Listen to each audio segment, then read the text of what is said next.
Tumaas pa ang posibilidad ng La Nina na magsimula ngayong Agosto hanggang Oktubre. Balita hatid ni Ivan Mayrina. Kung ang El Nino nagdulot ng halos 10 bilyong pisong pinsala sa agrikultura, mas kinatatakutan ng mga ahensya ng pamahalaan ang La Nina, ayon kay Calamities and Disaster Spokesperson Joey Villarama. Ang focus po ngayon in terms of the agriculture sector is water management. Tinuturuan po ng mga farming methods sa mga magsasaka para kung sakaling mapuno ng tubig ang kanilang mga palayan, ang kanilang masakahan, matcha-channel nila yung tubig na yon para hindi po malunod yung ating mga pananim. Sa Pag-asa Advisory nitong August 7, 70% ang posibilidad na magsimula umira lang La Nina sa Agosto hanggang Oktubre at maaaring magtagal hanggang sa Marso ng susunod na taon.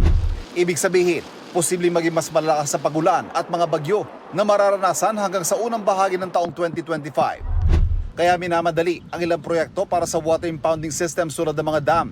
Bukod sa agrikultura, pinaghahandaan din ang banta sa kaligtasan tuwing may bagyo at mga baha.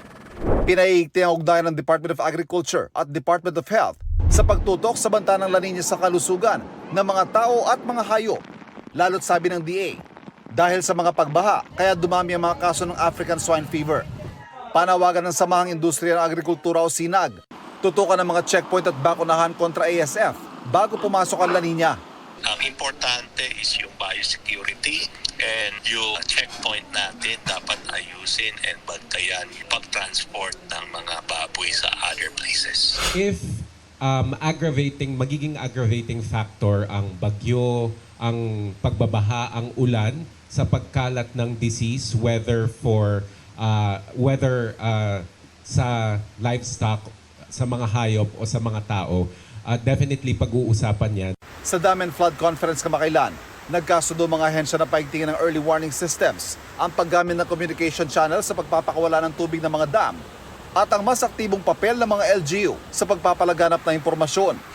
Isa ito sa mga pinunan ng Pangulo na mag-inspeksyon sa Valenzuela matapos ang bagyong Karina at Habagat. Kailangan single at saka unified yung source of information para hindi malito yung mga tao. Number 2, the importance of the local government units in disseminating the information and the instructions. Sa Metro Manila, patuloy ang apela ng pamahalaan sa mga mamamayan na maging bahagi ng solusyon at huwag palalain ang problema ng basura na isa sa mga pangunahing dahilan ng mga pagbaha. Tiniyak ng task force sa may pondong 15 billion pesos para sa National Disaster Risk Reduction Management ngayong taon.